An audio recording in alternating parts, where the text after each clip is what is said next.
amintu waa 11 habeenimo iyo qadar 30 daqiiqo ah waxa ay wax yar ka harsan tahay 12 habeenimo saq dhexe oo ay ku eg tahay waqtiga loo ogol yahay inay shaqeeyaan goobaha lagu caweeyo ee xeebta Lido. waxaynu dabagaleynaa soo gudbinta xaaladda dhabta ah ee ka jirta hoteelada ku yaala xeebta Lido.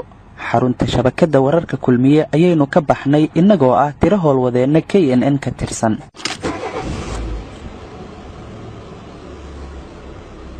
socdaalkeena habeenimo waqti badan nagama uusan qaadan waxaynu si fudud ku gaarnay xeebta Lido sida uu qorshaheenuba ahaa.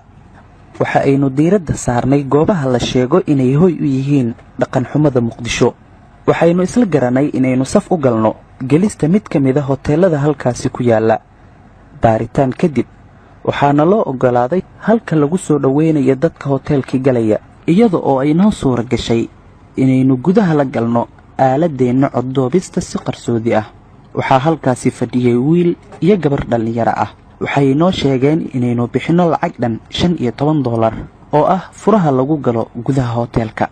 waxaan dhagaheena soo gaaraya dhawaq muusig aan loo aaba yeelin. bixinteena lacagtaas kadib ayaana loo jaray warqad ogolaanshiyo ah. waxay indhaheenu qabanayeen saf dheer oo ay ku jiraan dad u badnaa dhalinyaro wiilal iyo gabdhaba leh. waxa ay ugu yaraan labadii qofba isla isticmaalayaan hal shiishad. waxaa dhex wareegaya dhalinyaro u badan hablo oo la gaaf wareegaya dabkii lagu shidi lahaa shiishadda iyo hadba qofka waxa uu ka dalbado ayay si degdeg ah ugu keenaan.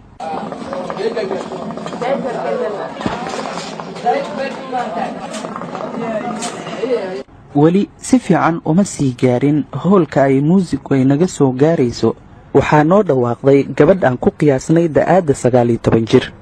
waxa ayna cod hoose inagu weydiisatay inaynu ka bixinno lacagta ay ku geli lahayd gudaha hoolka iyo waxa ay ku dalban lahayd badeecadaha balwadda taalla halkaasi. innaga oo aan garan halka aynu howsha ka bilaabi lahayn ayaa dhanka kale waxaa inooga yeertay gabar qudheedu aad u da'yar. waxaa ku yar guud ahaan gabdhaha halkaas jooga asturnaanta. waxa ay inoo sheegtay inay soo dhaweynteena ku qoran tahay. waxa ayna durbadiiba la soo booday halkan fariista imise shiishad ayaan idiin keennaa iyo maxaa ku soo daraa oo aad isticmaalaysaan iyada oona naga qaaday warqaddii naloo soo siiyey ogolaanshiyaha gudaha. innaga oo is eegeenna ayaa mar kale waxay inoo sheegtay inaynu gudaha u sii gudbi karno.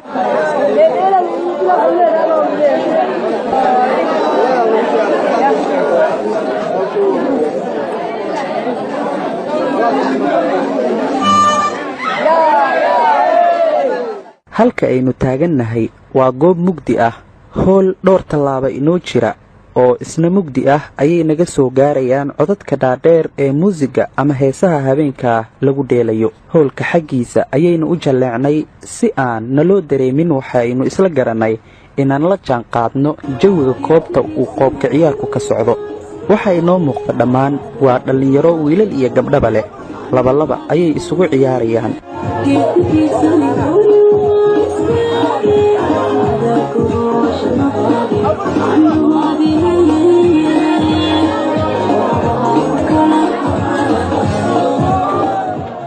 dhididka iyo hawada kulul ee ka dhalatay ciriiriga ayaa durbadiiba waxa aynu la kulannay gabar uu naqasku ku xirmay. qoobka ciyaarkii ayaanan loo hakin xaaladda gabadhaasi keliya dibadda ayay u saareen saaxiibo ay wada socdeen gabadha naqasku uu ku xirmay. waqtiga ayaa ah mid isa sii dabaguraya. heesta ay dalbadaan tirada ugu badan ee dadka hoolka jooga ayaa la ciyaarayaa. qanacsanaan ayaan jirin marka lagu ciyaarayo heesaha Soomaaliga ah ee aan muusiga dheer ama lagu qoob ciyaari karin la shido. taas beddelkeeda marka la maqlo heesaha Sawaaxiliga ama kuwa kale ee Mareykanku u badan yahay waxaa dhammaan istaaga dadka oo qoobka ciyaar qaylo dhaan lagu daray isdabadhiga.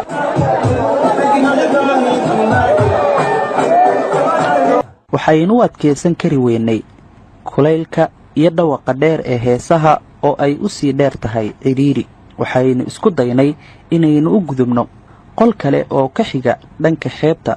waxaa xiran ilbaabka laga galo waxaana naloo sheegay in ay tahay qaybta VIP-ga oo ay geli karaan keliya lamaanaha ama wiilka iyo gabadha isla socda. intaas kadib kooxdeena KNN waxa aynu fariisanay goob iftiinku ku yar yahay si aan u xoraansano hadba halkaynu aragno in ay inoo fursad roon tahay xog helisteeda gudaha hoteelka iyo in aan nagala dareemin ujeedadeena saxda ah ee ah soo gudbinta xaaladda dhabta ah ee ka jirta hoteelada ku yaala xeebta Liido ee la sheego inay hoy u yihiin dhaqan xumada ka jirta gobolka Banaadir. Markii la gaaray waqtiga 12 habeenimo oo ay weheliso qadar 30 daqiiqo ah waxaa la demiyay dhammaan samiicadihii daarnaa, dadkuna waxaa lagu wargeliyay in waqtigu uu dhammaaday, booliiskuna ay gudaha u soo galayaan haddii dadku ay sii joogaan.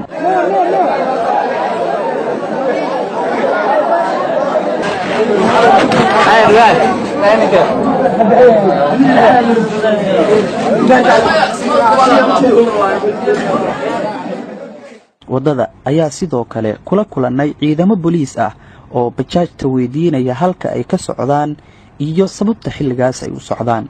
sidoo kale saldhigga degmada Cabdilcasiis ee gobolka Banaadir waqtiyada subaxii ayaa lagu arkaa bajaaj la sheegay in habeenkii lagu qabto amin la mamnuucay socdaalka. horay ayay culimada Soomaaliyeed waxay kaga digeen dhaqan xumada taala hoteelada iyo maqaaxiyaha ku yaala xeebta Liido. maamulka gobolka Banaadir ayaa baaqa culimada kadib waxa amar soo saaray oo ku sheegay in wixii ka dambeeya 12 habeenimo aysan shaqayn karin hoteelada iyo maqaayadaha ku yaala xeebta Liido. dadku waxay isweydiinayaan su'aasha ah maamulka gobolka Banaadir miyuu ogolaaday in dhaqan xumadu ay socdaan wixii ka horeeya 12 habeenimo.